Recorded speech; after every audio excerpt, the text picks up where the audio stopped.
In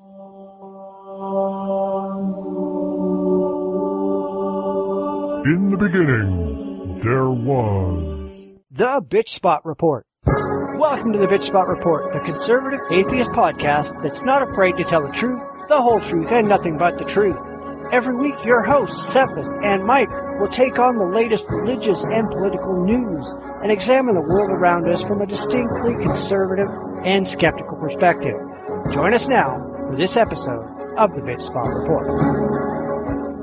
It's that time again. Time for a brand new episode of the Bitchspot Report podcast. This week on episode 68, when religious crazies are also conspiracy crazies, hilarity ensues. Blasphemy laws, they suck. A former presidential candidate entirely misses his own hypocrisy, and Ken Ham is a failure, as if anyone is surprised. Plus, me and Mike go to war to decide which perspective is better, optimism or pessimism. Stick around, this ought to be pretty good. Yeah, I'm not looking forward to it. Oh, come on. I'm messing. I'm trying to, I'm psyched. Yeah, it should be fun. It should be fun. It should be good. Yeah. I went through some of the stuff and I got a few ideas. So, we'll see what happens. Yeah. So how's it going? It's going pretty good, actually. All right. News has been weird. I sent you a whole shitload of stuff today. If you didn't notice. Oh, yeah, I already got it, and it's already programmed in the next couple shows, yeah. Yeah. I think the nuts, I don't know. Maybe there's something going on. Maybe the planets are aligning a certain way. Maybe there's something to that, because there's definitely some craziness out there. Yeah. There's something in the water, I don't know. Something. And actually, I don't know, did I send you the Klingenschmidt stuff? Yep, you sure did. Okay, cool. So, that will show up in a couple shows, but yeah, it should be interesting. Yeah. Yeah. Yeah, after seeing that, I'm like, oh my God, maybe it's not a good idea to be an optimist these days. Yeah, you're starting to see things my way, I guess. Nothing's really new going on my end, except it's kind of one of those weird situations where, you know, I kind of feel like I'm making an announcement here, but by the time anybody hears this, the announcement's going to already be made elsewhere. It's kind of weird recording way early and then going... Yeah. You know, but I've decided I'm going to take a significant break over on my blog because really, really honest, and I've said this before, that I've pretty much said everything that there is to say about religion. Nothing really ever changes. It's not like the theists ever come up with any new arguments or anything. They're always saying the same stuff that they were saying yesterday and the day before and the week before and 500 years ago. It's all been said. They're not coming up with any new arguments for the existence of God. They're just repeating the old ones. And they've all been refuted. And frankly, I'm getting really sick and tired of doing the same damn thing over and over and over and over and over again. So I'm taking a break because I'm just burned the fuck out. And I don't know how long this break is going to be, if it's going to be a week, if it's going to be a month. Nobody will notice I'm gone because I have so many damn stories already scheduled. I'm trying to think exactly. Let me look at my calendar here. If I take a break up until August 20th, no one will notice I'm gone because the stories will just keep posting. And that doesn't count the religious horror story. That's off in the middle of next year someplace. So, you know, the only change is I'm not going to be responding to comments very often. If you want me, email me. I'm still going to be moderating things, but otherwise, you know, everybody can go off and argue their own thing. And I mean, I'm getting threads there that are running 500, 600, 700 comments long. And it's like, guys, you guys can go off and do your own thing, and I'm gonna kind of recharge. Still doing the show. That's not something anybody has to worry about because this is actually fun. But I just thought people who are reading it and kind of wonder why I've vanished and I'm not saying anything, that's why. And like I said, there will be an announcement going up there tomorrow. And this show won't go up until the day after. So this is not going to sound like a new announcement by the time anybody actually hears the show. But What the fuck? Why not? Yeah. Who knows? Maybe there's someone who listens to the show but doesn't check out the blog, you know, so you have help, you know. Now he knows there's a blog to check out for the next month and, they can, you know, whatever, you know. So it's not that bad. Yeah. I just feel like I'm just beating my head against the wall doing the same thing over and over and over again. Yeah, I'm kind of feeling the same way with my conspiracy show. It's a lot of the same stuff, but just different people. They put a little twist on it and they go with it. And I am really getting into the Joshua Abraham. I'm going to make him my bitch. Yeah, but if you make him his bitch, he doesn't care. That's the problem with these Looney Tunes. It's the same problem I have with the religious people. You can refute their arguments left, right, Monday through Sunday, and they don't give a shit because you're not ever going to change their mind. This guy is just so out there. I talked about him on the last show. I'm trying to find out what this guy is, who the hell this guy really is. Because, and the best I can tell, okay, he's the son of one of the writers of, I don't dare call it conspiracy. This is like the Bible for people who believe in the Illuminati conspiracy and, Freemasons running the world type of crap. And apparently he was a snowboarder and what else? He was two things. I want to say semi-professional because I can't find him doing anything professionally. He was supposed to be sponsored, but then he blew out his knee, had surgery, had to give up the waveboarding and the, snow skiing and all that kind of stuff. Apparently spent a year or so playing video games, decided to move out of his house, live in his car for 3 months to study the King James Bible and became an expert in it and realized that there's this Satan has taken over the world. I found some stuff where he's talking about, that God and Jesus is the rulers of the universe, where Satan is the ruler of earth. He's the god of earth. I'm like, oh my God, where did you get that shit? He made it up. Apparently. And, again, I think from the last show, I'm still looking for this, though I think it came close with this phantom DNA experiment. Again, it was done in Russia. And again, I found the paper on this where supposedly in a vacuum, this guy had DNA, introduced some elements, some molecules, and the molecules bound up with the DNA, and then removed the vacuum, removed the DNA, and the molecules remained in place. Not exactly the way Abraham described the experiment, but it was really close. But then when I found the paper, it looked like a 2-year-old wrote it.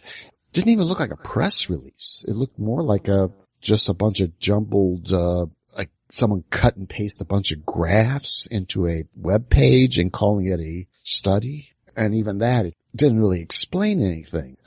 There was no conclusions, no abstract. I mean, it was just this couple Russian doctors. And of course, the graphs had another person's name on it. So this thing is it's all garbage. I mean, I'm kind of guessing, because there's nothing about God in the paper where he comes up with this, that this experiment proves God exists and evolution is wrong.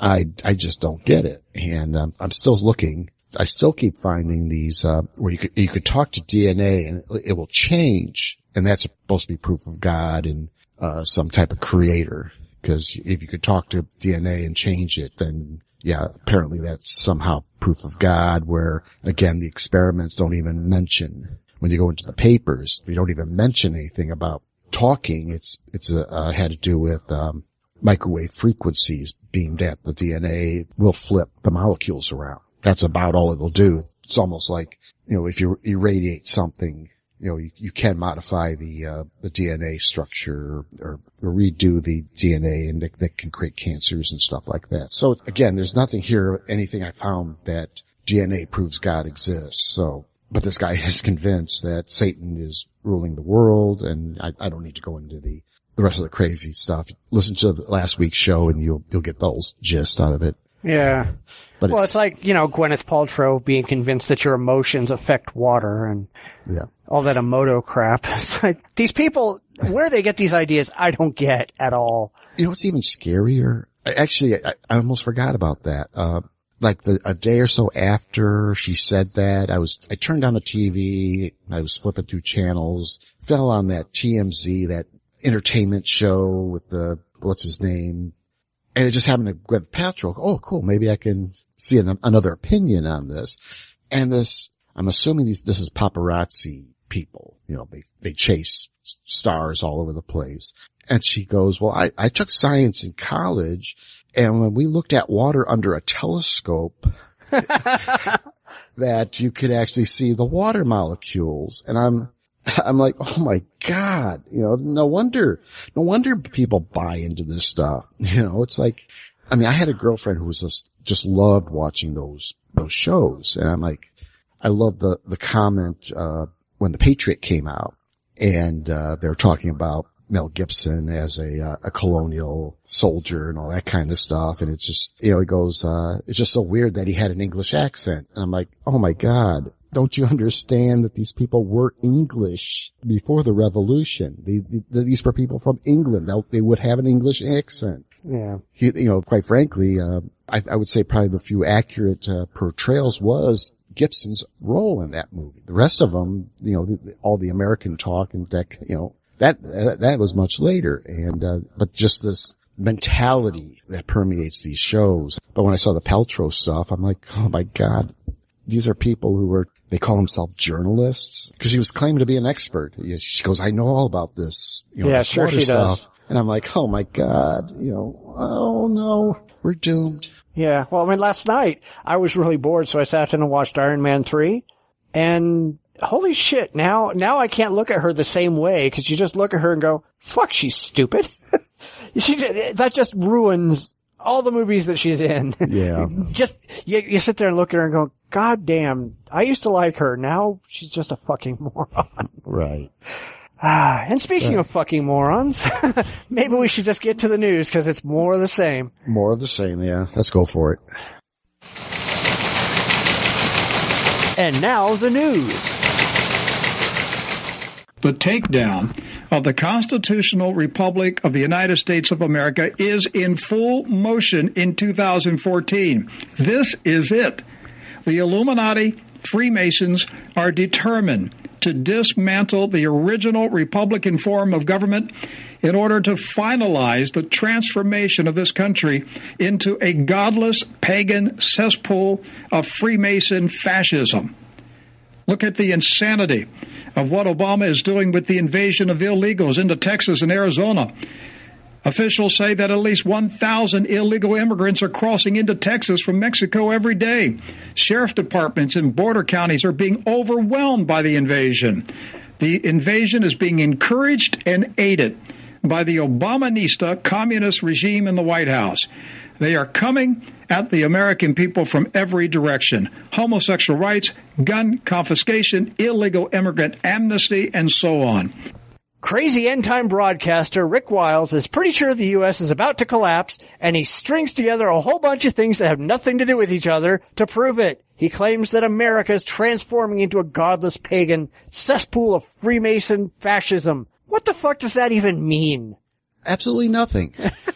Well, no, the whole quote that he has that this comes from says, the Illuminati Freemasons are determined to dismantle the original Republican form of government in order to finalize the transformation of this country into a godless pagan cesspool of free market fascism. This guy is somebody you need to do on your show. You know what? I'm doing the Illuminati right now. This is actually a classic of what I'm up against. I mean, the Illuminati, the whole conspiracy behind them, it varies. I've actually broken it into three types. You've got the early anti-enlightenment attack on the Illuminati. The Illuminati was a real group in the 1770s. The Bavarian Illuminati formed up in 1776 under Adam Weishaupt, who were very pro-enlightenment. I mean, these were people who wanted to promote science, reason, oppose superstition. They were adherents to some of the philosophers like Hume and Voltaire. There's even Adam Smith and his stuff with capitalism. I mean, this was all basically the paradigm shift, the way people started thinking. But there's those who were opposed to it. And it came out of many of the church types. I forget the guy's name, but his first name, but it's Burrell. He was from France. He had to flee France during the French Revolution. He decided to blame the French Revolution on the Illuminati, though the Illuminati had been disbanded at that time. Actually, there was a lot of concern in Europe about subversive talk. Many of the Freemasons, the Illuminati groups, because there was quite a few of them, actually. The Bavarian Illuminati was just one of many Illuminati groups. These were a secret society, just like the Freemasons or some of the others. I don't know. I mean, the Freemasons seems to be the common, but they were, basically, these were guys that sat around in a bar discussing the problems of the day and discussing the new discoveries, discussing Hume's philosophies and Adam Smith's work on capitalism and all these new ideas. And then, of course, there's those who were opposed to it. And that's part of like the first manifestation. The second is when actually it was after the Second World War, when it kind of got resurrected with the communist, the international communist conspiracy was the rage. But then there's this third where they then started mixing in Satanism, paganism, the rise of the alternative religions, the Satanists and the Wiccans and some of the Eastern religions, Buddhism, Krishnas, all this kind of stuff that was kind of the counterculture. And the idea was to group it all under the satanic conspiracy, blame the Illuminati, because they were, again, they were opposed to the church within Europe, mostly the Catholic Church, but they were opposed to any type of religious influence within government. It's actually, our First Amendment is an Illuminati ideal, that there would be the separation of church and state. That is an Illuminati ideal, along with, sure. The idea was to put religion in its place in the world. We're also talking about inalienable rights, life, liberty, pursuit of happiness. These are Illuminati ideas. Pretty much our Constitution is an Illuminati document. Our Constitution flies in the face of the European monarchy at the time. There are those who were opposed to that. They didn't like the idea of republic. They wanted their monarchies. They wanted their fief and fiefdoms type stuff. And of course the church was also like that. Keep people down, all that type of stuff. Of course, they're trying to pin this Wales and pretty much anybody who's been a conspiracy theorist on this Illuminati. They like to pin this as all a satanic, pagan. I see all the catchphrases here. Freemasons, fascism, so on, that this is all done by the Illuminati. No, this is all make-believe. This was all made up. And, it's just the way they want to work. Yeah, but you gotta understand, he apparently doesn't even understand what he's claiming, because he claims this is going to be a godless pagan cesspool. Well, those two words don't work together. I'm sorry. Right. Paganism is a religion. Godlessness or atheism or whatever is not. You cannot put those things together and have them make any sense. Right. I think Rick Wiles has just won the Internet Insanity Award. He's just face planted into every brick in the crazy wall. Oh, definitely. And this is how they talk. This is actually, from me, this is very common when I go into and I find a person who's promoting this Illuminati conspiracy. This is the way they talk. They believe that Satan's real. Of course, they believe God's real. They believe that Satan is controlling the Freemasons. Again, I've talked about it before. Some believe that Satan controls the aliens, the reptilian aliens who control gray aliens who are hidden by the Illuminati.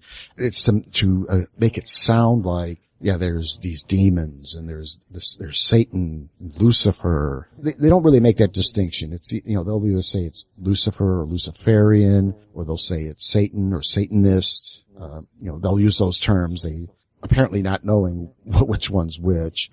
I guess all falls the same. And I was even looking up all the words related to Lucifer, Satan, all that stuff. And apparently about half the English language has some type of satanic connection to it. But that's even the crazier stuff that I've come across. This he's pandering to an ignorant group of people who believe that there are these secret societies trying to run the world, and it's being run by a mythical creature, Satan, Lucifer, whoever you want to call him. And that's why we have all these problems. That's why blacks are allowed to vote. That's why women are allowed to wear pants.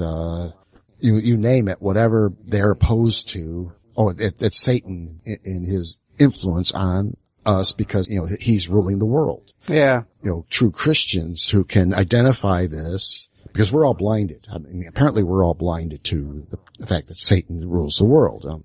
Okay, I'm blinded because I can't see anything, I'm not blind, I just can't see it. There's nothing there. It's all figment of someone's warped imagination. Right. Well, it's not like, I don't want people to think that we're just picking on Rick Wiles, who just had a bad day and said some crazy shit once. Rick Wiles been doing this crazy crap since 1999 when he started True News, which is a conspiracy theorist news site. Some of the other stories that he's done, he claims Obama is a secret Muslim who's supporting an Islamic caliphate. Sure.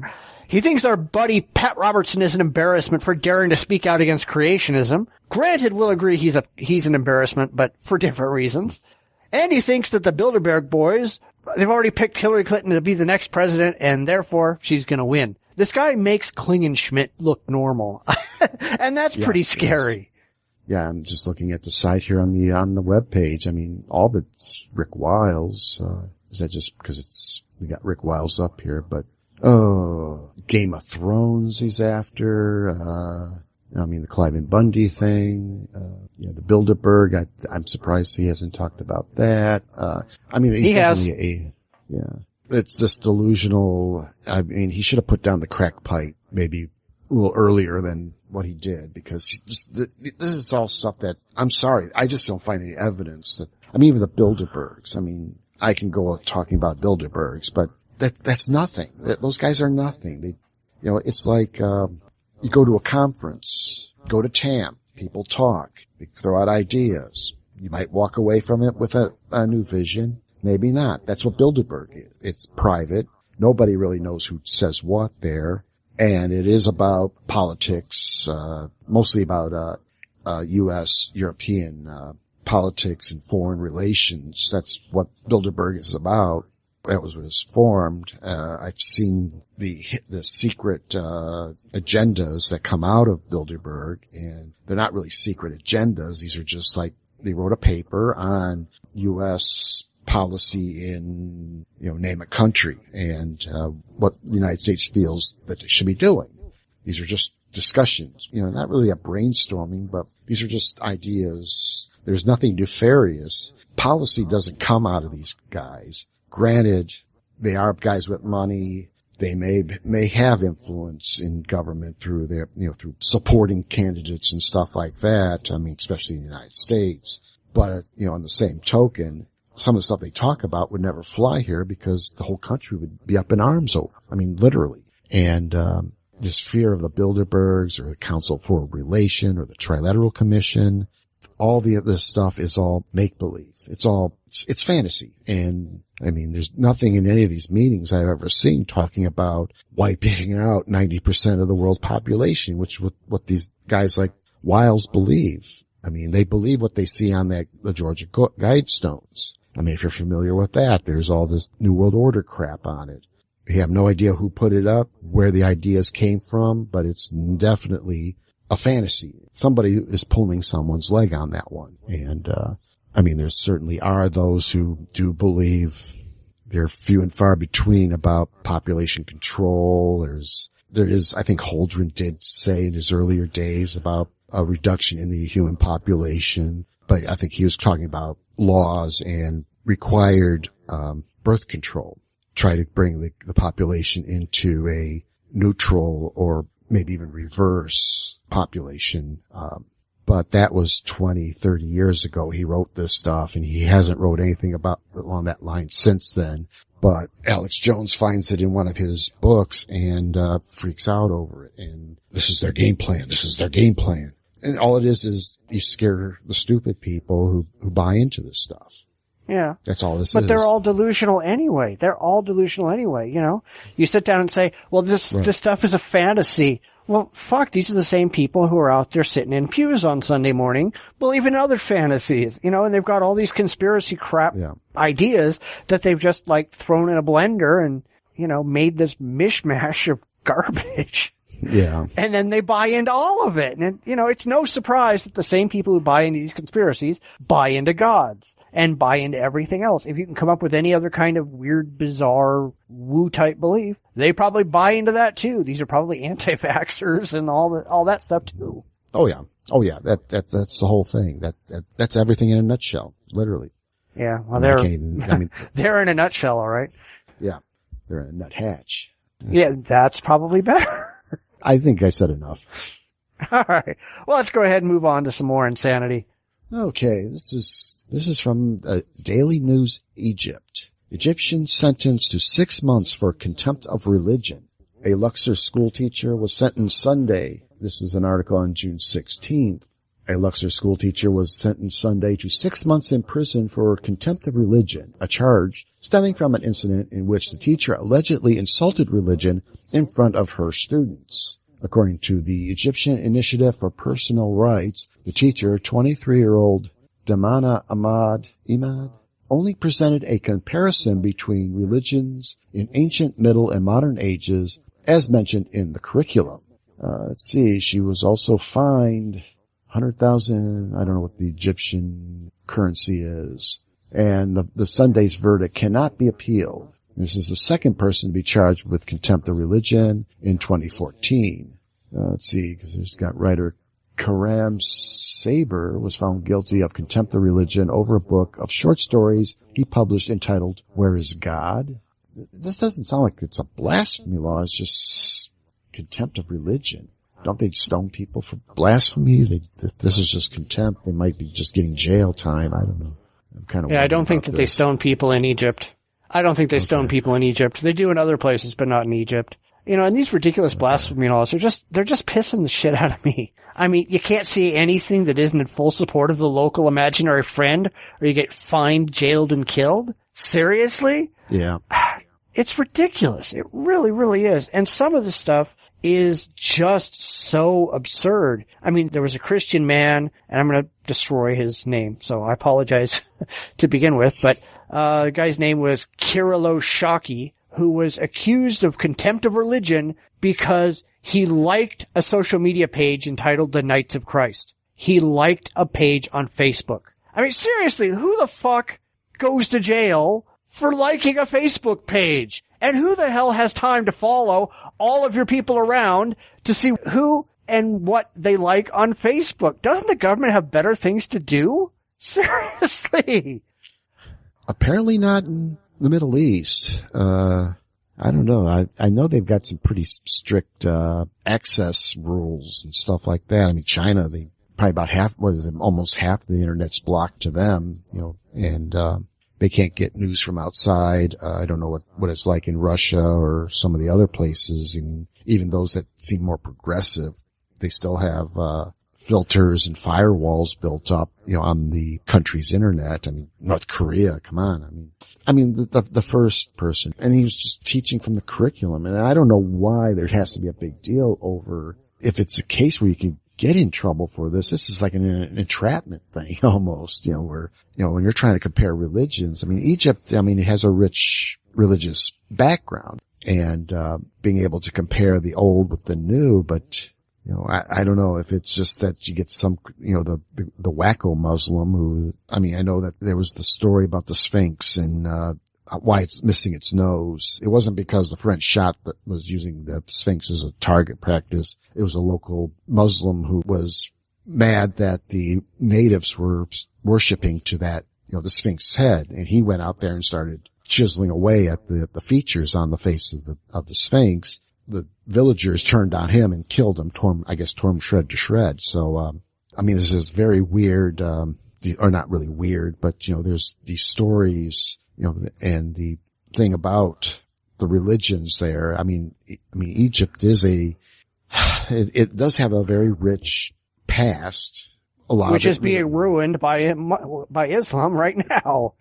Yeah, pretty much. Yeah. I mean, if anything, even Egypt is a confluence of many of the, ancient religions. I mean, I even come across where possibly the early Christian ideas may have been formed in Egypt. It wasn't exactly it was before Christ was born, but a lot of those concepts were already in place when, you know, they found their Jesus. To finish it up and polish it off, I guess, would be a real good term. Having laws like this seems so counterintuitive. Then you get stories like this, that's like the country that wants to preserve its past is punishing people for preserving the past. You know, there just seems to be so much contradiction. There's so much wrong. It really bothers me, especially when I've heard about the Taliban destroying ancient sites. I mean, they're literally tearing these things down. There's so much history that's been lost because of these stupid fucktard Muslims who you can't have false gods or whatever their rule is.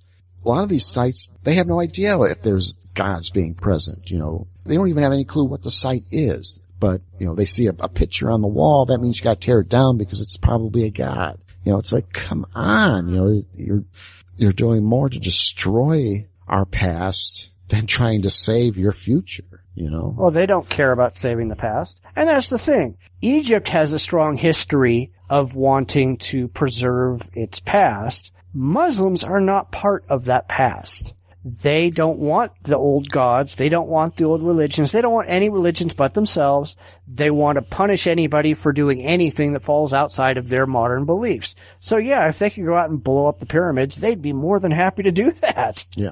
And I always wonder why Muslims spend so much time getting insulted at everything.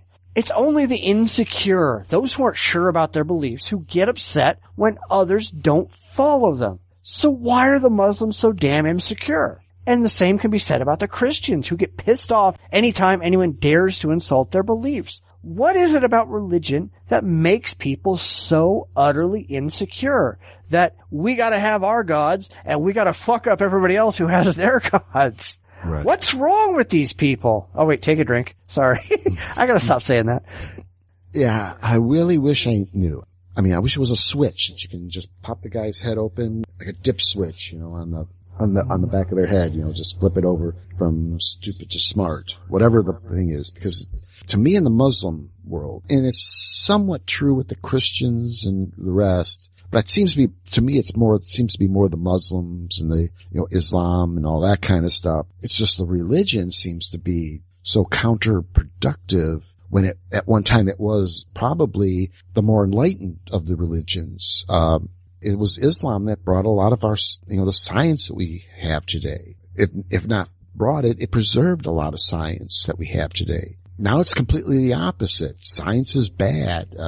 History is bad. Anything that isn't Islam that comes out of the Ayatollahs or whatever whoever it is that runs these, these churches, whatever they call them, you know, this is the word of God, and that means you gotta destroy priceless historical sites. You know, you gotta prevent ideas. You gotta destroy other religions. And they're wondering why our Christians are so up in arms over the Muslims and think that they're the ones that want to destroy them. Well, you're trying to destroy them. You know, the two of you are fighting over pretty much the same bullshit. And, you know, I mean, it would be nice. Hey, if you want to fight Christians, you want to fight Muslims, come over here, let them fight it out, get it over with, let them kill everyone off, and let us live normal lives. Yeah, I wish. Unfortunately, it doesn't work out that way. And it's not just Islam that does this. You gotta remember that Western Christianity has been effectively neutered by secular society over the last couple hundred years. Before secular society took over, you had them doing the same damn thing. You had the Inquisitions, you had the Crusades, they were out killing people because they didn't have the same religion. Yeah. Christianity, I know Hitler was a Christian, but, you know, Christianity made the Holocaust look like a picnic. Right. Because that's what they did. You're not a Christian? Well, fuck you. Hack your head off. You know? You're the wrong kind of Christian? Well, fuck you. Hack your head off. That's what religion does. And right now, Islam, which hasn't been moderated by secular society, they're going through that, where they're running wild, just murdering people left and right, because all these countries are allowing Islam to run the show. And it's only going to be once these countries decide, holy shit, we can't do this anymore. They put in secular governments. They crack down on all the Muslim terrorists and all the rest of this stuff. They throw ISIS out and they do all the rest of that stuff. Then things will start to get better on the Islamic front, but it's not going to happen until the people get sick and goddamn tired of it. And right now, that's not happening. Exactly. I mean, that's right. I mean, and I wanted to try to make sure that when I said, you know, like the Muslims and their activities and Christians, I mean, the Muslim and Christians are not much different from each other. I mean, they seem to be so more I want to say enlightenment, but you know, this seems to be so anti-science, so anti-history, so anti-everything, you know. But all religions are like that. I mean, that's just the thing. And then, you know, that I think that's the point I wanted to make. I can clearly point to stuff within both those camps, but certainly the Buddhists have been like that. the Buddhists were probably about as bad as I'm gonna rank them right a little bit above Islam in some of their dealings with even their own people. In India, the caste system. I mean, how they treat their own people, even within their own religion. Is it really? I'd like to temper it by saying, is it really the religion or just the assholes who believe in the religion?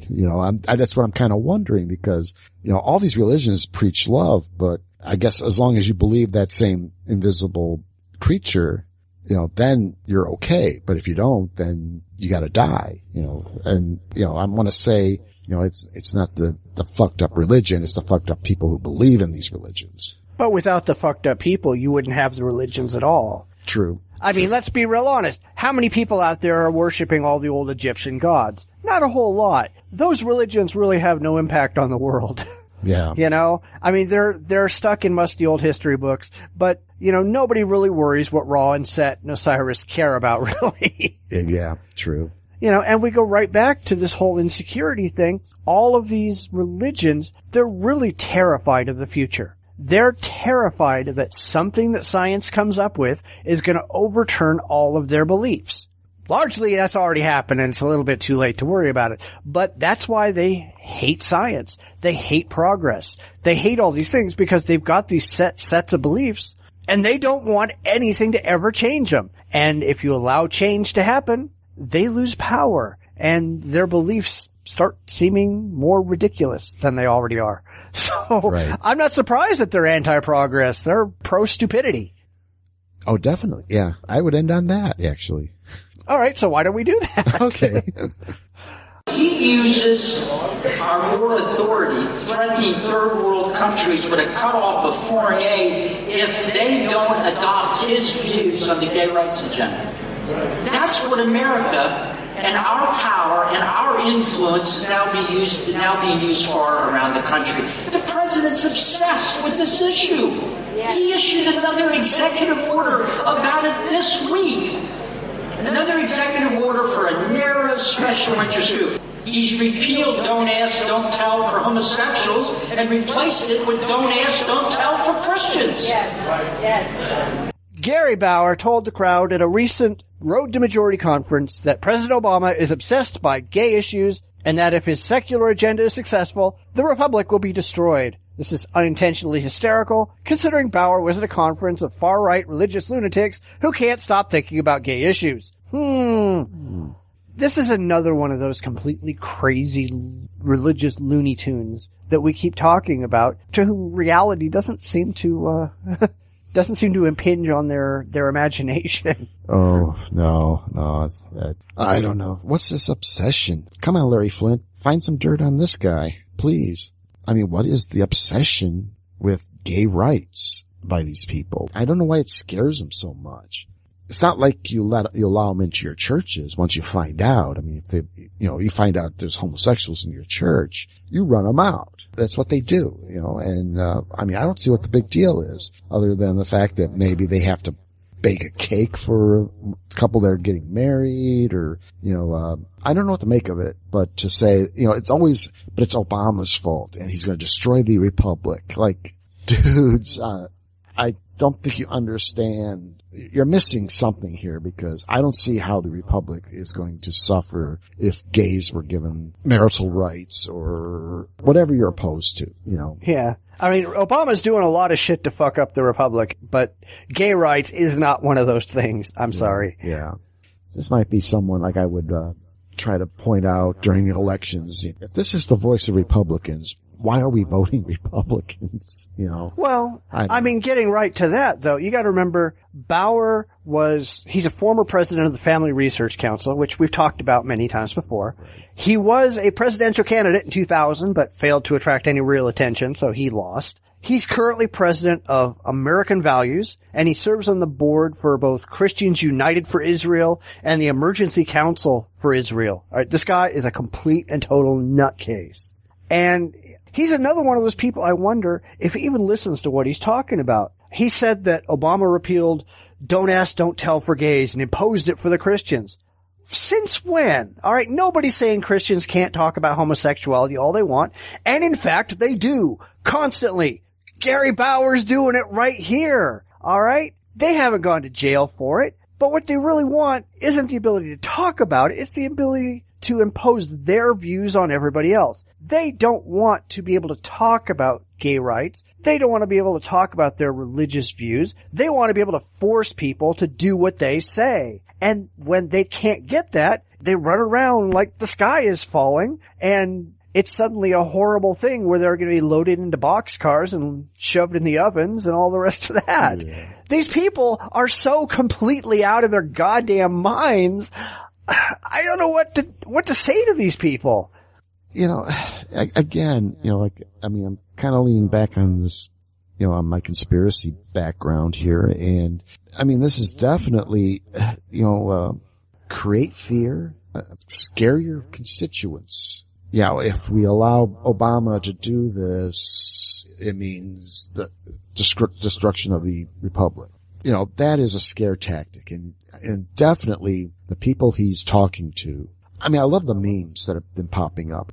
I get a chuckle. It's like, I love the ones where it's basically the Republicans telling stupid people to vote against what is best for them. You know, that's what these guys are doing. They're spending time, money, effort to get people to vote against their own best interests, and using these scare tactics about homosexuals now having rights, women having more rights, Christians being persecuted. You know, the states are passing laws that requires you to sell to homosexuals, or fighting laws that gives us the right not to serve homosexuals, and then crying over when those who will serve homosexuals have placards and stickers saying, "We will serve you," you know, type of thing. And we're being persecuted. No, you're not. You're being fucktards. And you're just not getting what this Constitution that you keep thumping around, saying that we're having our constitutional rights being violated because you're allowing homosexuals to marry. No, you know, there's nothing in there. But you know, they'll argue day in, day out that this amendment, this right is being violated, or that right's being violated. And it's like, no, the courts that are making good rulings are ruling in favor of government hands off. I mean, that's what it's coming down to. The government's saying you can't discriminate, you can't deny, you can't favor, you can't, you know, anything religious or, you know, against a person's beliefs. Or these guys I don't think they understand that they're as much protected. I mean, these Christians are as much protected as everyone else. Muslims. Yeah, but and they just don't get it. You know, they don't get it. They want you to think that they're being persecuted so that they get votes, they can get in so that they can take our rights away. I think that's really all they're doing, and that's all they want to do. They want to make it sound like your rights are under attack. Only I can solve your problem. Vote for me. Then they will push to get banning gay marriage, banning whatever. Get creationism taught in schools. And I mean, the courts will eventually turn them down, or if it's strong enough, it might stay. And you've just given up a big chunk of rights. You didn't gain any rights, because when the day does come, when it really does happen, they want to put Christians on a train. They have given away that right through precedents when they deny gays' rights. Then they'll really cry foul, but it's already, then it's too late. Yeah, but the thing is, our rights are being taken away, but it's by these fucktards, you know? Well, the Christians are the ones trying to take other people's rights away. And if it comes down to it, where they do get loaded on boxcars, which of course is never going to happen, but it's a nice, you know, sky is falling claim to be making for them. But they've already pissed off everybody who had come to their aid. People would be fucking happy to see these idiots loaded on boxcars and thrown in the sewers and, you know, lit on fire and whatever else. Because these people have made themselves such obnoxious assholes that everybody just wants to see them gone. You know, you can't live a life like that, piss off everybody around you, and then expect them to come to your rescue when something really bad does happen to you. Yeah. That's what Christians, or at least these fundamentalist assholes, seem to think. I don't get it. These people don't live in the same world as the rest of us. Apparently not, yeah. I don't know. Well, speaking of somebody who doesn't live in the same world as the rest of us, why don't we do the last story? Yeah. Actually, I love this story. Now, this has come from Skeptoblog. Ken Ham's arc is going down, going down, going down. The crazy story of Ken Ham's Answer in Genesis organization and their ambitious plans keeps getting stranger and stranger. Just a few weeks ago, let's see, give you a date, June 17th, Ham crowed about having a real Allosaurus skeleton, nicknamed Ebenezer, on display at his creation, quote-unquote, museum. A sad loss of an important specimen to science. Not only will it have no sound scientific data to accompany it, but instead it is going to have a weird pseudoscience of creationist flood geology used to interpret it, and provides the creationists with something to brag about. Yeah, they have the Creation Museum is having their resident flood geologist, Andrew Snelling, study the specimen, even though he doesn't have any training in paleontology, doesn't know one bone from the other, and obtained his only legitimate training in uranium geology. The article kind of goes into, the specimen has been removed from its matrix. Any scientific evidence or the context of the creature, the environment it might have lived in, has been destroyed, unless they did save the matrix that they took the bones out of.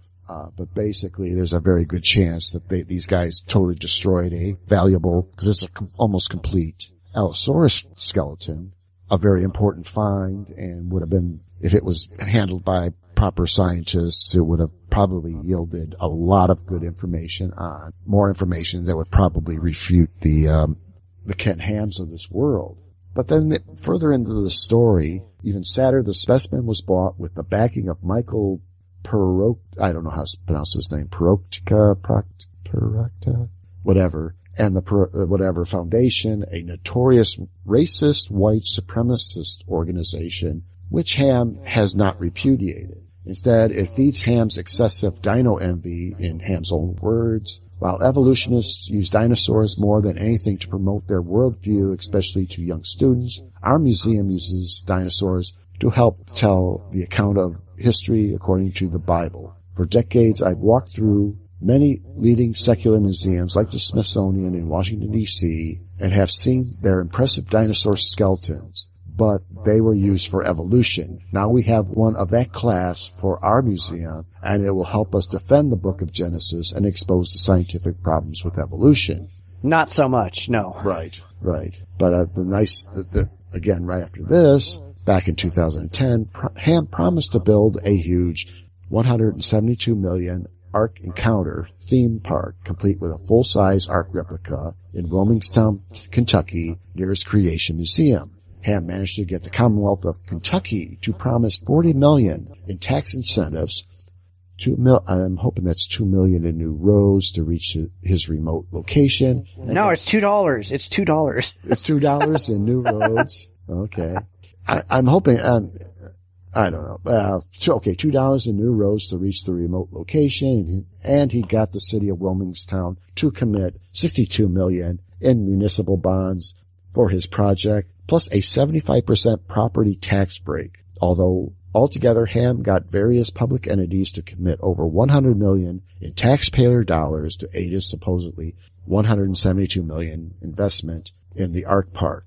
But then that's not the whole story. Apparently, he has missed, I'm going to blow through this real quick. There was a number of tax breaks.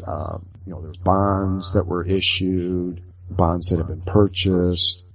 But he met that many of these tax breaks and some of the incentives are contingent upon him breaking ground that he hasn't done in the past 4 years. So the strange saga of the Ark Park continues. Back when it was launched, grandiose and extravagant promises were made, and they set and bragged about impossible fundraising goals. But late last year, it came out that Ham and his organization were losing money at the Creation Museum, thanks to sagging attendance after 5 years, and using junk bonds to make the financing work. Then they bragged that the debate with Bill Nye had helped them raise the necessary money, but there has been no independent accounting to see what his financial house of cards really has in assets. Now the groundbreaking has been postponed indefinitely, and it looks like it will never happen at all. Meanwhile, Kentucky may soon be off the hook since Ham's group missed the May 31st deadline for groundbreaking to allow them to receive state tax breaks and infrastructure. I'm sure the con man Ham will continue to lead people on, but since his junk bonds have no guarantees, all the investors will be stuck with nothing. However, he does have a lot of his financing tied to mortgaging his creation museum. It could bring the whole house of cards crashing down. Whatever the true financial strength in answer to Genesis, the Ark Park is dead in the water and sinking fast. So Ken Ham is in deep doo-doo. Yeah, and I like how they say that the investors, since there was no guarantees on that, they can just turn right around and sue his ass. Yeah. I hope they do. I mean, I hope that not only does this knock the Ark Park down, which looks like it's dead, I hope it knocks down the Creation Museum, and I hope it knocks Ken Ham completely into financial ruin forever. I'd like to see him living in the streets. I think he's pretty damn close. I mean, 4 years to come up with financing. I mean, even, I don't know what his plans are to build this park and what is all involved here, but, if you got money set up, you could start breaking ground. I mean, it was pretty obvious from the debate. He's not a terribly bright guy. I mean, if it's not in his Bible, it's not worth talking about. But I would think with the kind of money he's dealing with here and the type of money that he could get building this thing, and it sounds like the community is really, with all due respect, I mean, they were really expecting, this might be a boost to their economy, getting granted, it's a kind of a shitty way of doing it, but you got an attraction that will bring people in to check out and whatever. Of course, that doesn't seem to be working too well for them, but you got a town that probably needs tourist dollars, losing a major player in their town. There's just so much stuff that it would be wonderful if this all turned into, even devout Christians are going to call this guy a charlatan, and he's a con artist, and he ran off with our money, a project, $172 million, and he had like they said he had 100 million lined up. I mean, that could have gone a long way, where he could have broke ground and started building this thing. He got to get his tax breaks, but he didn't do that. I mean, this guy's not terribly bright. I mean, doesn't he talk to Joel Osteen or, the Oral Roberts and how they finagle these, major construction projects? I would think these guys are a lot more smarter than to let money lay on the table or lose out on, taxpayer money. That it's just so much crazy with this thing. And doesn't this guy get it, Well, that assumes that any of that was real. He can say anything he wants. He can say, I've got promises of $100 million.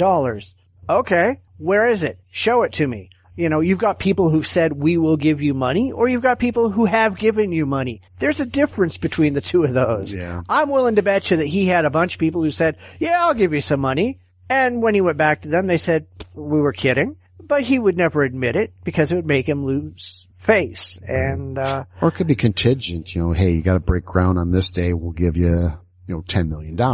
I mean, it could be, if you don't do this or you don't meet this deadline, we pull funding. It could be on that lines. And, he's going to say, yeah, I've got all this money lined up. It's all ready to go. But to me, I would think if you have that money and, if you're confident, I mean, this guy, I mean, the way he talks, it's like, oh yeah, this thing's going to get built, I mean, whether you like it or not, it's like, okay, then why isn't it built? Why have you waited this long to, and I would think, again, if you got that, those guarantees, if it's guaranteed, I mean, you're probably right. It was just somebody saying, yeah, I'll give you $10 million. And then, oh, wait a minute, I don't have $10 million.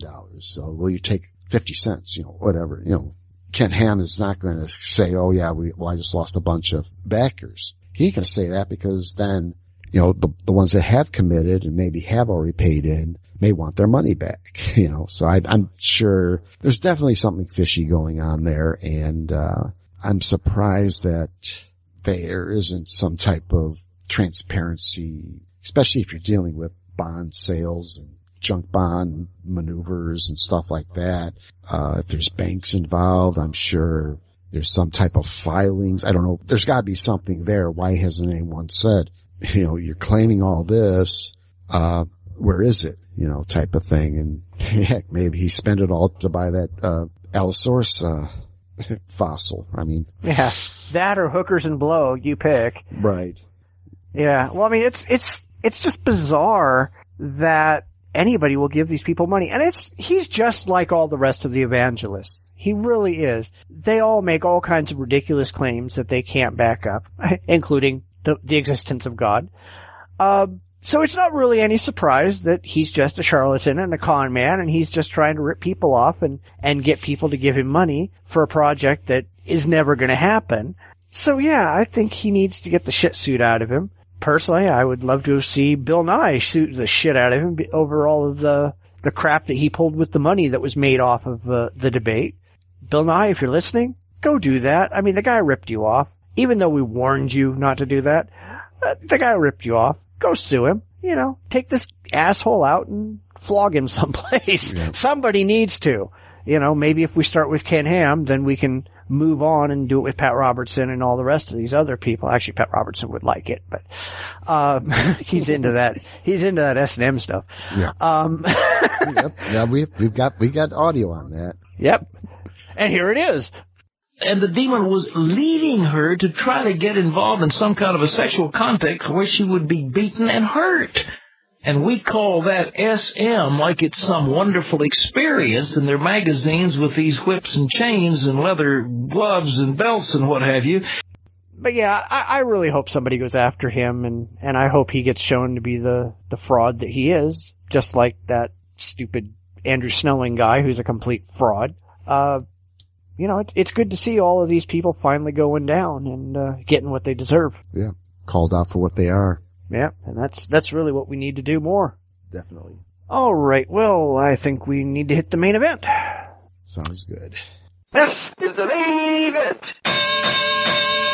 You know, it got me thinking. Mike constantly identifies himself as the optimist of the show, which I guess leaves me as the pessimist, and I don't really have a problem with that label. But which way is better? Is it better to be optimist, or is it better to be pessimist? This is where we enter the cage. 2 men enter, 1 man leaves, or something to that effect. Hopefully not too bloody. Yeah, I mean, I don't want this to be too confrontational because it's just all in fun anyway. Right. Yeah, because it's when you mentioned that that this would be, I go, this would be cool. I mean, at least ways I can explain why I am the optimist, But when I started thinking about it, am I really optimistic? And in some areas I am, but I realize there's some areas where I'm not.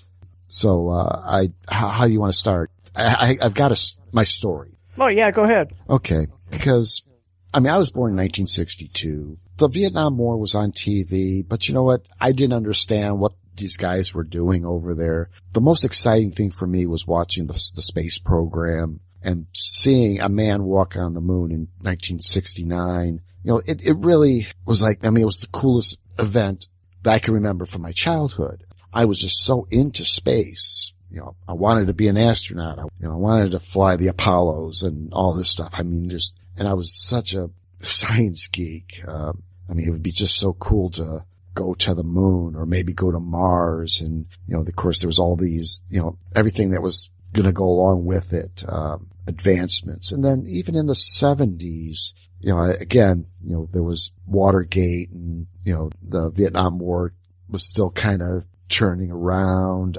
You had the 3 Mile Island, I think would be a good one to throw in there, just, where you kind of begin to wonder. But still, even there was this, again, kind of, for me, it was kind of optimistic because this is when I started discovering computers. I mean, my earliest, I thought these were the coolest things. The Scientific American had articles about where you could buy this computer kit. I forget I think it was RCA made it. A little microprocessor. You use push buttons and you could do math through this microprocessor. Of course, you had to know binary and all that kind of stuff. I mean, it wasn't like today, but it was like, there was all this neat stuff coming up in electronics, and I was into radio and stuff like that. So it was, I was listening to people halfway around the world talking about news in their countries, and there's always just seemed to be good things happening. And then the 80s came along, which kind of beat me up a little bit. But even then,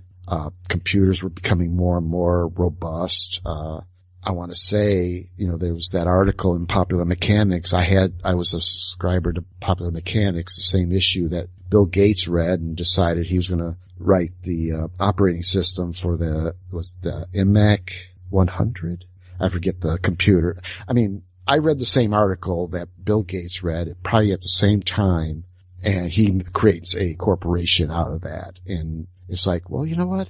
Maybe if I read more or get into some of this more, maybe I could be the next Bill Gates and come up with there's always these possibilities. I mean, all this technology, and of course, toward the late 80s, I finally got through college and, got on the workforce. I started learning about how people interact. Again, wasn't too heartening, but I started figuring out that people do things. I want to say they're motivated certain ways because when they make decisions, they're not making decisions because it's the right decision. It was just what made other people happy type of decisions. I've got a lot of horror stories from those early work days, but it was definitely a lot of people the interaction. When I interact with engineers are interacting with me, engineers interacting with engineers, those interacting with management. There's all sorts of different things. So I'm starting to learn how people work together. And it was about the time I also started getting into conspiracies, and I started seeing a lot of the same things in the conspiracies that I was seeing in the real world. There was a culture out there that is really a lot of times are detrimental to organizations. So I started learning a lot of neat stuff. So it's like, if there was a way to, if I could tweak this in this culture, just thinking, I could do this, I could, or maybe I could do that, or maybe come up with this, so there was kind of like, well, you could, if you really wanted to, change the world. And, again, that was a 60s thing there. Everyone believed they could change the world. Granted, they did it through protests and a little bit of violence here and there, but it was definitely a time where there was an optimism. We can go to the moon. People were gaining rights. The civil rights movement the old cultures were coming down, new cultures coming up in its place. I saw watching the rise of the religious right, the Reagan era. I began to, even then when you get into the 90s and even to today, seeing the technology, seeing technology pushing things forward, activism all over the place, people actually accomplishing things where on the other hand, people weren't. So it's kind of like, I think it was always, I find myself tempering my optimism because of the pessimism it really wasn't pessimism. It was like, knowing that, you could make changes. You can do, what you want. Free speech is free speech, and, if you understand, you can speak well, you can, make a good point and can defend your position. You can make a change. If you're not willing to change, expect the worst, hope for the best. That's my kind of optimism. So, I like to think of my optimism is that we can make a change. The tools are there, the ideas, the people are there. It's just getting enough momentum behind an idea to make it happen.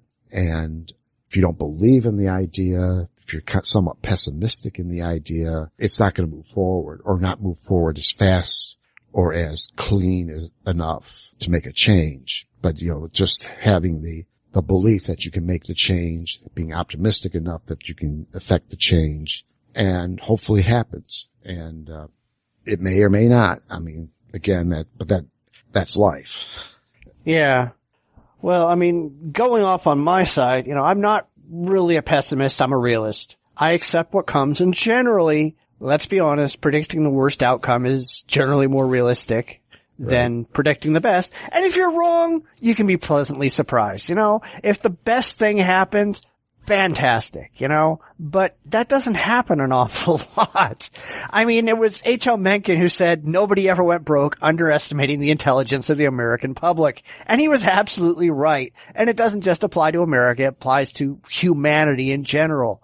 in most things I try to be pessimistically optimistic, if that makes any sense.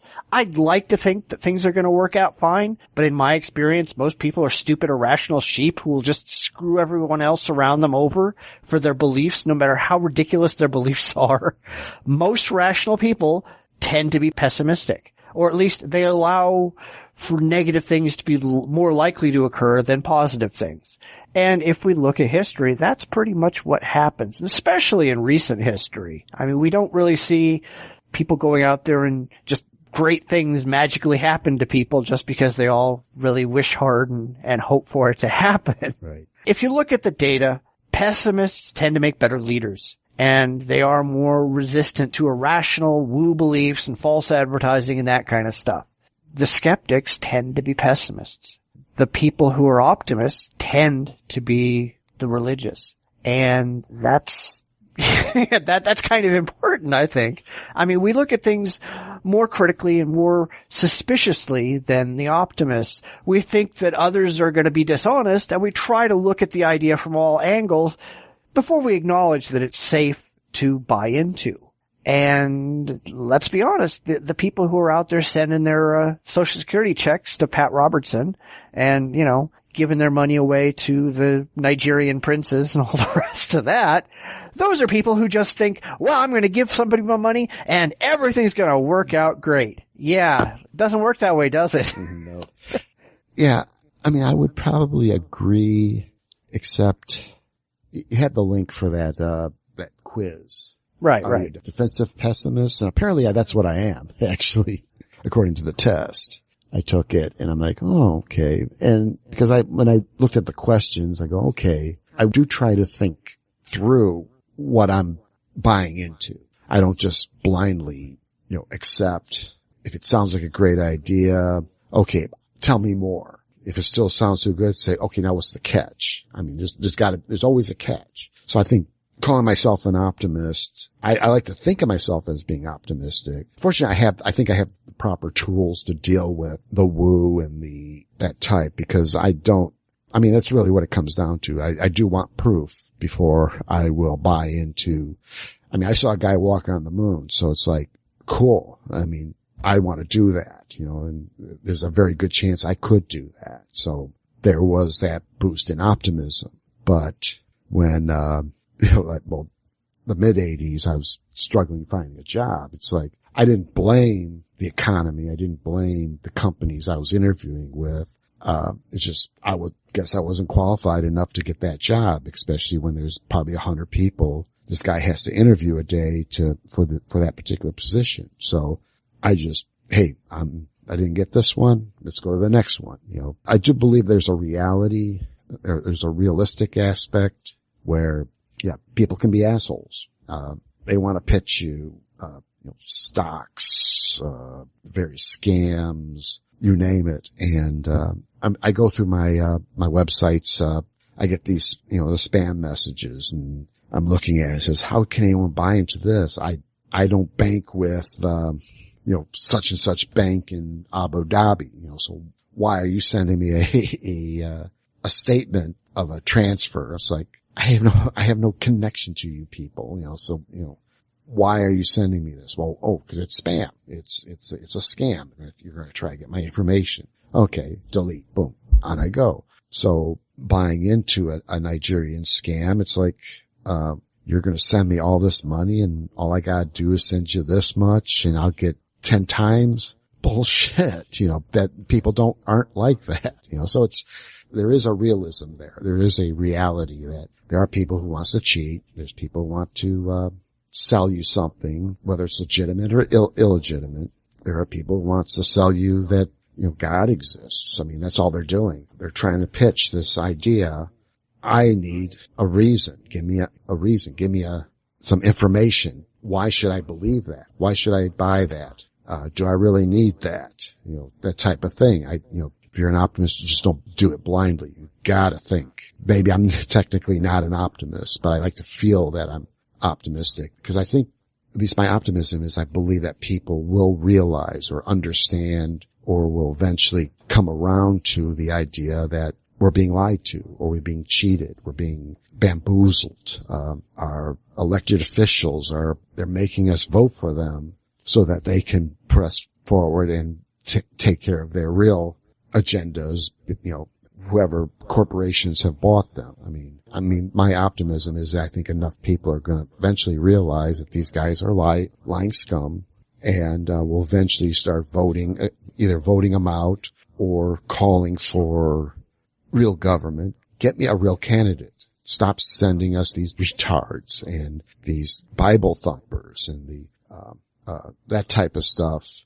Don't send me these Klingenschmidt guys, we want real people who understand government, who understand the realities of the people that live in the districts and so on, and work for me, not for a corporation, not for a piece of paper that makes $10 million a year. I know those don't vote. It's people like me who vote for these guys. And I would like to think that's my optimism, that people eventually realize that we're either being lied to, bamboozled, whatever.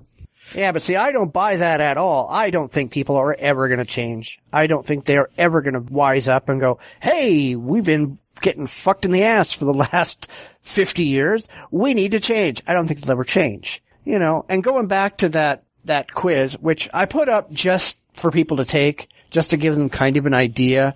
It's for defensive pessimism, which is something I don't necessarily know I agree with, but I took it, and I fall somewhere in the middle where I use both optimism and pessimism equally, which I think is probably more accurate. So I may be more of an optimist than you are.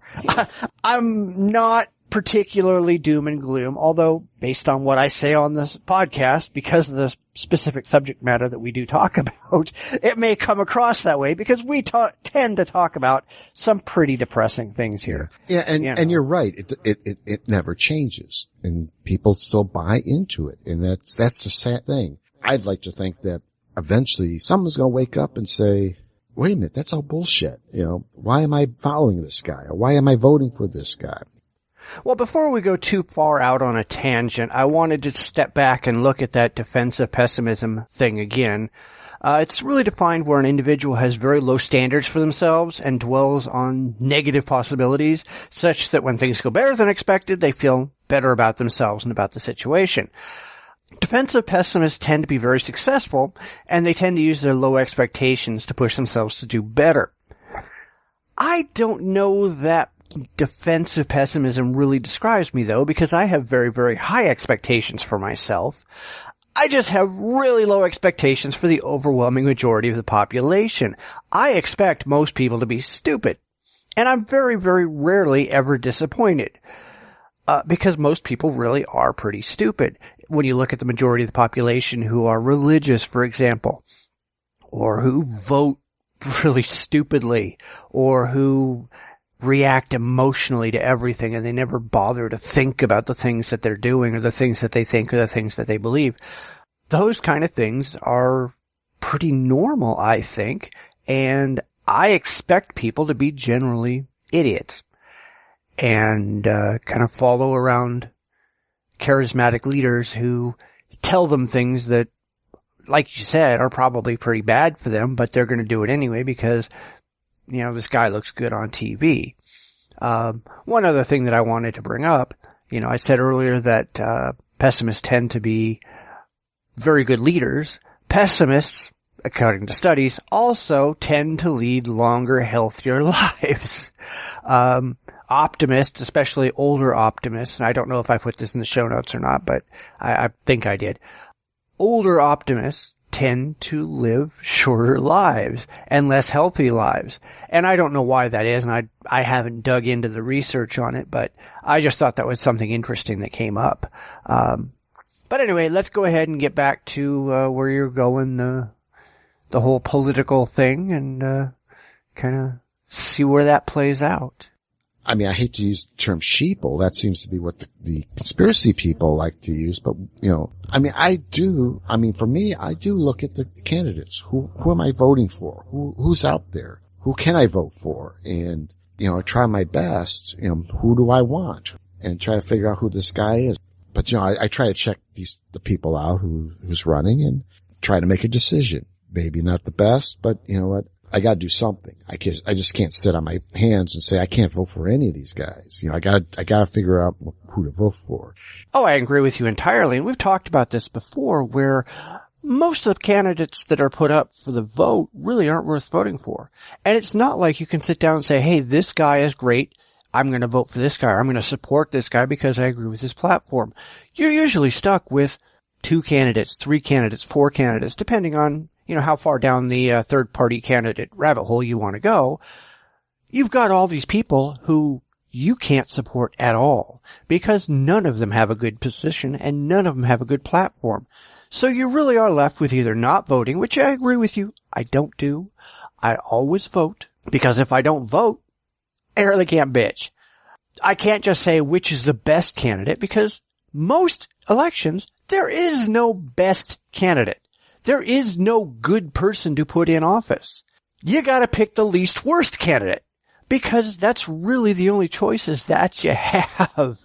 And you can sit there and research these people and you can find out that every single candidate who's out there, they're all a bunch of religious retards who are pushing their religious agenda and their religious position. They're all pushing a bunch of liberal or quasi-liberal positions. They're not conservative at all. What do?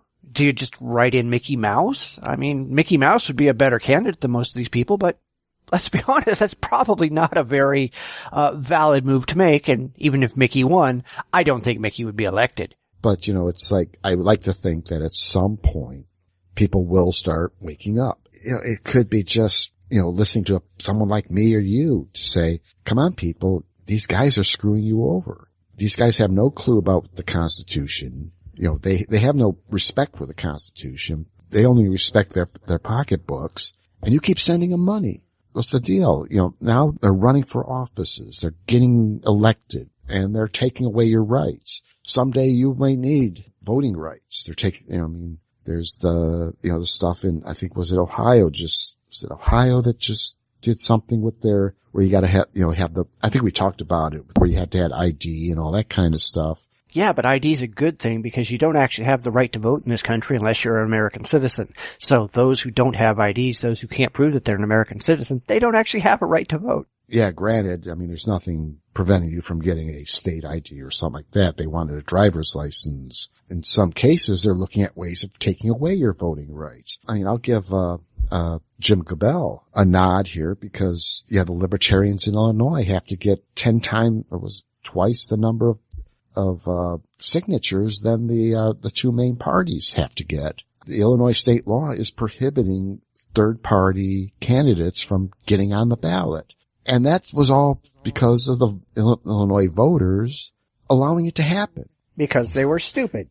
Because, yeah, there was that, or they just never, to be honest, I don't know if it was ever even brought up. I mean, I don't even think it hit the news or anything like that. I think it was just one of those things that happened in Springfield. And of course it would normally have gone through a whole bunch of committees and, you know, I don't know when that came about. I have to look that up, but nobody questioned it and nobody challenged it and it got through. If I would like to think if I knew and maybe a few others knew, I might have done something. I might have said, hey, this is bullshit. You know, I mean, Chicago, you know, you vote once, vote often town. I mean, and some of the election rules there, you literally almost can't win if you're a Republican in that town.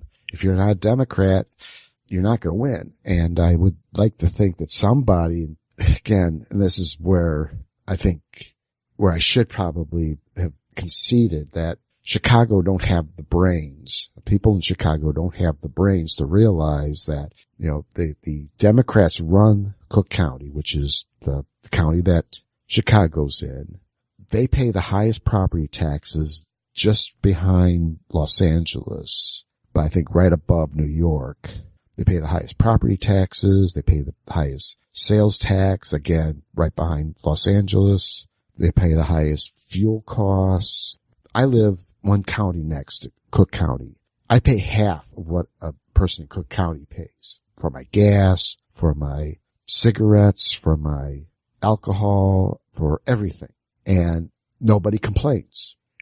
That's because they're a bunch of stupid liberals. Yeah. And it's on top of it. The only people that really complained was actually those outside, just right on the border of Cook County, because they complained because half of Cook County ends up driving to the collar counties to buy all their gasoline and stuff. They can't sell gasoline because, because I think right now gasoline's probably about, probably right around $4 a gallon. I think it's about $4 a gallon. It'll be like $7 or $8 in Cook County.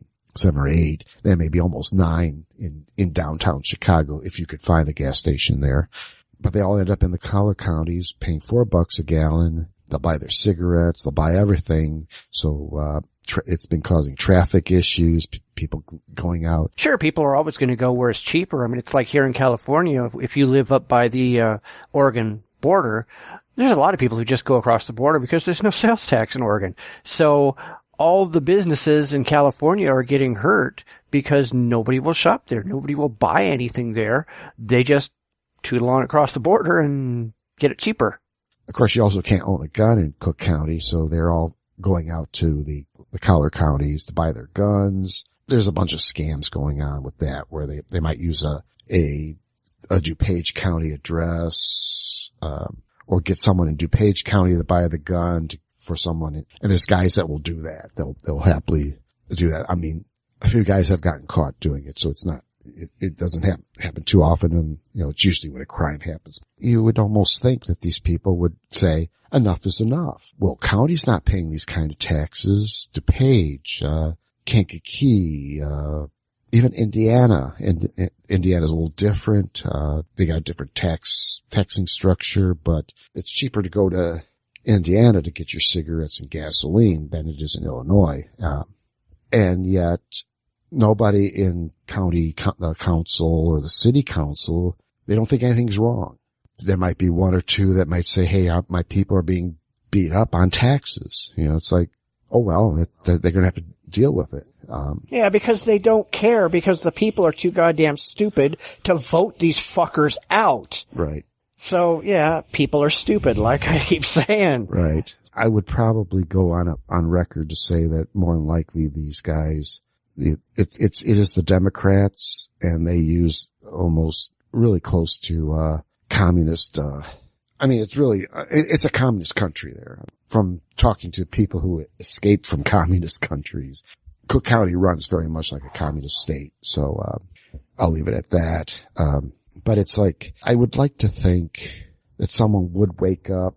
Now, you try to do that in anywhere else in Illinois and start raising taxes, you'll get the whole county up in arms. I mean, I loved it. I mean, it was funny that, they wanted to, raise the, bus taxes, and there were lawsuits, and there was all sorts of craziness because, the RTA, which is like, I don't know what would be comparable, but it's it'd be like the BART, I think, or whatever, but it's it's a multi-county bus and trains and all that stuff, and they collect taxes. What was it? I'm trying to remember exactly how they did it, but you pay an RTA tax if you lived in certain cities. Actually, at one time it was just if you lived in Will County, you paid an RTA tax. Well, Will County, you've got the trains end in Joliet, which is about the center of the county. I live on the far west end of the county. There's another train at the far east end of the county. So for people like me, I had to drive like halfway across the county, which is 20-minute drive. You could drive across the county, yeah, or to the center of the county, about 20 minutes, 20-minute drive to the train station. And it's, an hour and a half train ride into downtown. There's no buses, but all this taxes were to pay for buses, shuttles, and the train. Well, when everyone started having to pay the tax, they freaked out because no one had bus service outside of Joliet. Joliet was the only town in the county that had its own bus service. And everyone freaked out because I'm paying taxes for something I don't have access to. And even when they extended some of the stuff, they still freaked out because it was only once a day or like twice a day would the bus run through some of these towns. And it's like, so eventually they fought it, writing their senators and their congressmen, state. They were filing lawsuits in federal and state courts that there was an unfair tax, and it eventually got repealed, But that's Will County. You try to do something like that on a tax in Cook County, it'll never happen. It will never get past the clerks. It'll get to the judge, and the judge will throw it out as being frivolous. So it's really, there's a lot of cultural, there's a lot of problems. And I think politically, Chicago and Cook counties is hardcore Democrat. You get to the collar counties, it's kind of a mix. It kind of sways depending on the political winds. And then the rest of the state is all Republican. And unless the Republican candidates screw up, which they have, that's why we got Democrats in now, back-to-back governors going to jail. I wonder if we are looking at another Republican governor, or maybe with any luck, the Libertarians might get a shot at it, and maybe they could screw up just as bad as the rest. But you're dealing with a culture. You're dealing with, there's stuff that you almost can't do anything about, but you really want it to happen. Again, then the realism sets in. Cook County's never going to change. Will County's not going to change. And, so you just kind of sit back and you go, okay, what do I do? Do I sit there, write nasty letters to my congressman, or maybe think about moving? Sometimes I really think hard about, well, maybe if I move to Michigan, is it any better? Doesn't sound like it. And I don't want to go to Ohio or Indiana, so I don't know. I might move to Texas, but, I don't know if I even want to do that. That sounds even a crazier move, but my optimism always gets tempered by something, stupidity, what have you. Yeah, well, my pessimism doesn't get tempered by a whole lot because usually I'm right. That's the problem.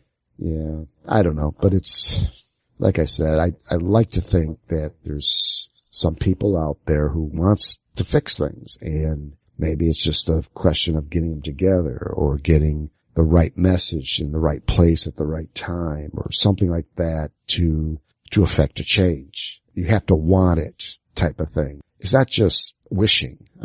I would like to see these changes. I wish there was change. But you gotta make it happen. And, that's the big thing. And that's where you start realizing, oh yeah, it'd be all nice if, we all got along, religions fix their little issues and maybe just not be such douchebags or what have you. Maybe, certain ones went away, whatever. And all, that would be nice, but getting, you have to get people behind it. That's when you realize, the warm and fuzzy goes away, and, you gotta start dealing with reality, and you just kind of hope that there's enough people out there who wants it, and they get the message at the right time, the right place, and if it makes sense. And I think things could change. Unless that happens, I think we're pretty much fucked.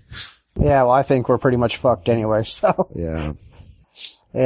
I'm hoping for something to improve, but I'm not holding my breath. Oh, I'm definitely not holding my breath either. But it's, like I said, I'd be so cool if, like, Ken Ham just decided, throw up his arms and says, you know what, this has all been bullshit. I'm turning this into a real museum, type of thing, or Ray Comfort, yeah, I wanted to fuck with you and talk about bananas and stuff like that. So, but it was all bullshit, and I'm giving up and becoming a whatever. Yeah. But that'll never happen. That would never happen either. Because these people aren't bright enough to do it. Well, they don't want to give up their paycheck. That too. And actually, I think maybe that might be even the way I should look at it. There's a paycheck. If there's a paycheck involved, you're not going to change a whole lot of minds. Yeah. Follow the money. Yeah. That's usually how it goes. Yeah. And that's my level of pessimism. It does seem to be money. If Pat Robertson wasn't making the type of money he's making, he wouldn't be a fucking preacher. He'd be a car salesman or whatever, a street sweeper or whatever. The Robertsons and the Ken Hams, the Comforts, pretty much everyone we talk about, Klingenschmidt, they're making fortunes. Alex Jones makes $2 million a year. And this is a guy who all he does is rant and rave over the radio about, imaginary boogeymen. And, he makes a fortune. Joel Osteen, all these guys, they make such money. If the money wasn't there, would they be doing what they're doing? I bet no. They'd be doing something else, selling snake oil, something along, that type of thing. I mean, Kevin Trudeau, that's a classic. That guy made millions and he had no shame. It didn't even matter. He kept going. Even after they told him to stop, he kept going. And he's now cooling a jail cell now, which is cool. But you know what? He only did it for the money. He's only in it for the money, and he doesn't care about you or me or anybody else. As long as your check doesn't bounce, he's a happy guy. Yeah. Well, I think on that we should probably wrap it up for the week. All right. Sounds good. All right. Well, that wraps up this episode of the Bitchspot Report podcast. If you like what you heard, tell a friend or 2 or 6. We're not picky. If you don't, tell us. Leave a comment, send an email, or come on the show. We're not afraid of anyone or anything. Please make sure you check us out on Facebook, Google+, and Twitter. Listen on iTunes, Stitcher Radio, and Player FM. We're pretty hard to get away from. Come back next week. We're going to have some more conservative atheist goodness on tap. Until then, everybody take care. And good night. You've been listening to the Bitchspot Report podcast with your hosts, Cephas and Mike. You can follow us on Twitter respectively at Bitchspot1 or at JDRipper1962. Please visit our website at report.jdragononline.com. We're on Facebook at facebook.com/The Bitchspot Report. We're also on Google+, iTunes, and YouTube. Those links are on our website. We'd love to hear from you. You can reach us via email at report@jdragononline.com. Comments, ideas, and suggestions are always welcome. We'll be back next week with another fun and fact-filled episode. Please tune in again.